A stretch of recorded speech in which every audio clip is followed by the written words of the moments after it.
અને હવે સમાચાર જોઈશું વિગતવાર। સૌથી પહેલા મહત્વના સમાચાર પર નજર કરીએ તો મલ્લિકાર્જુન ખડગે છે તે વિમાન દુર્ઘટના સ્થળે પહોંચ્યા છે। કોંગ્રેસ પ્રમુખ મલ્લિકાર્જુન ખડગે દ્વારા દુર્ઘટના સ્થળની મુલાકાત લેવામાં આવી છે। ત્યારે મહત્વના સમાચાર મળી રહ્યા છે।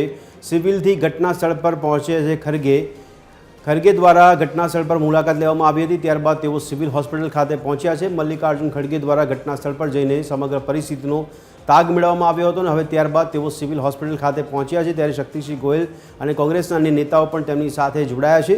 તે લોકો પણ અત્યારે આ મુલાકાત દરમિયાન તેમની સાથે જોડાયા છે અને સિવિલ હોસ્પિટલની તેઓ મુલાકાત લઈ રહ્યા છે। કોંગ્રેસ પ્રમુખ મલ્લિકાર્જુન ખડગે દ્વારા અમદાવાદમાં જે દુર્ઘટના ઘટી હતી તેને લઈને ઘટના સ્થળની મુલાકાત લીધી છે, ત્યાં સમગ્ર પરિસ્થિતિનો તાગ મેળવ્યો છે। તો આ જ અંગે વધુ વિગત સાથે અમારા સંવાદદાતા મૌલિક અમારી સાથે જોડાયા છે। મૌલિક, જણાવશો, જ્યારે આ દુર્ઘટના બની ત્યારબાદ રાજકીય નેતાઓ જે છે ઘટના સ્થળ પર પહોંચી રહ્યા છે, એવામાં અત્યારે કોંગ્રેસ પ્રમુખ મલ્લિકાર્જુન ખડગે પણ પહોંચ્યા છે અને સાથે સાથે હવે સિવિલ હોસ્પિટલ પહોંચ્યા છે। શું વિગતો મળી રહી છે આપને? બિલકુલ, કોંગ્રેસના પ્રમુખ છે તેઓ અહીંયા જે સાઇટ છે પ્લેન ક્રેશ થયું હતું ત્યાં પહોંચ્યા છે અને તેમની સાથે ગુજરાત કોંગ્રેસના નેતાઓ છે તે પણ હાજર છે। સૌથી પહેલાં તેઓ સિવિલ હોસ્પિટલ ખાતે પહોંચ્યા હતા, જ્યાં ઘાયલ લોકો છે તેમની સાથે તેમને વાતચીત કરી હતી। તબિયત અંગેના સમાચાર છે તેમના દ્વારા પૂછવામાં આવ્યા હતા। અત્યારે જે મલ્લિકાર્જુન ખડગે છે તે ગુજરાત કોંગ્રેસના નેતાઓ સાથે અહીંયા જ્યાં પ્લેન ક્રેશ થયું હતું ત્યાં પહોંચ્યા છે। અહીંયા કયા પ્રકારની સ્થિતિ હતી, કયા પ્રકારે બનાવ બન્યો, શું નુકસાન થયું છે તે બાબતની વાતચીત અહીંયાના જે ગુજરાત કોંગ્રેસના નેતા અને કેટલાક પોલીસ અધિકારીઓ છે તેમની સાથે કરી રહ્યા છે। કાફલો છે તે દ્રશ્યોમાં દેખાય છે અને સાથે સાથે જે બિલ્ડિંગ છે જે સમગ્ર બનાવમાં ક્ષતિગ્રસ્ત થયું છે, જે આગ લાગવાના કારણે જે બળી ગયું હતું તે બિલ્ડિંગના દ્રશ્યો પણ જોઈ શકાય છે અને આ જ બિલ્ડિંગ છે તેનું નિરીક્ષણ અત્યારે તેઓ કરી રહ્યા છે।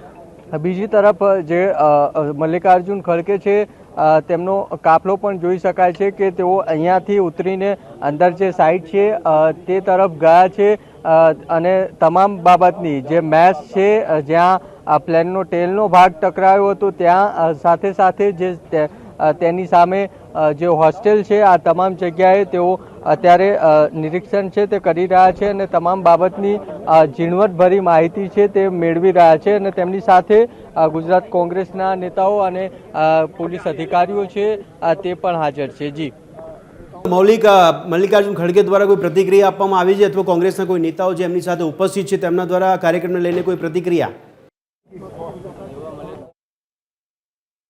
બિલકુલ, દ્રશ્યો છે તેમાં બતાવીશ કે અત્યારે મીડિયા છે તેમને જે બેરિકેડ છે ત્યાં રાખવામાં આવ્યા છે અને અત્યારે કોઈ પ્રતિક્રિયા છે તેમના દ્વારા આપવામાં નથી આવી, પરંતુ થોડી સમય પહેલાં તેઓ જ્યારે સિવિલ હોસ્પિટલ પહોંચ્યા હતા ત્યારે તેમણે કહ્યું કે આ ઘટના અમદાવાદના ઇતિહાસમાં કોઈ ભૂલશે નહીં તે પ્રકારની આ ઘટના છે ને આ ઘટનામાં ઘણા લોકોએ જે જીવ ગુમાવ્યો છે તેમને શ્રદ્ધાંજલિ પણ આપી હતી।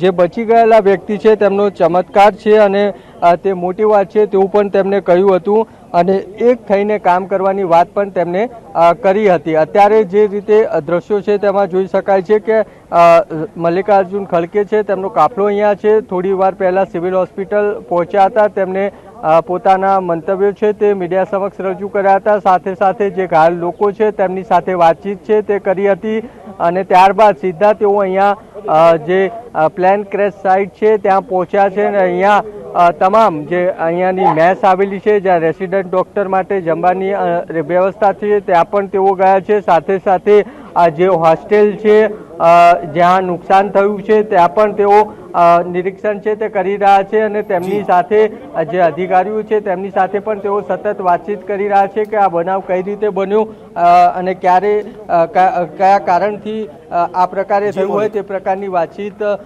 તેઓ કરી રહ્યા છે અને અત્યારે આ પ્રકારના દ્રશ્યો અહીંયાથી જોવા છે તે મળી રહ્યા છે। જી મૌલિક, ખૂબ ખૂબ આભાર અમારી સાથે જોડાવા બદલ, સમગ્ર માહિતી આપવા બદલ। તો દર્શક મિત્રો, કોંગ્રેસ પ્રમુખ મલ્લિકાર્જુન ખડગે છે તે વિમાન દુર્ઘટના સર્જાઈ હતી તે ઘટના સ્થળની મુલાકાતે પહોંચ્યા હતા, ત્યારબાદ તેઓ સિવિલ હોસ્પિટલમાં પણ પહોંચ્યા હતા અને ઇજાગ્રસ્તોની મુલાકાત લીધી હતી।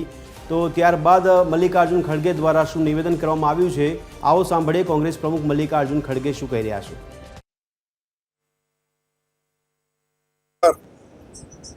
इस तरफ ध्यान दें और किसी बात को हल्के से नहीं लेना चाहिए।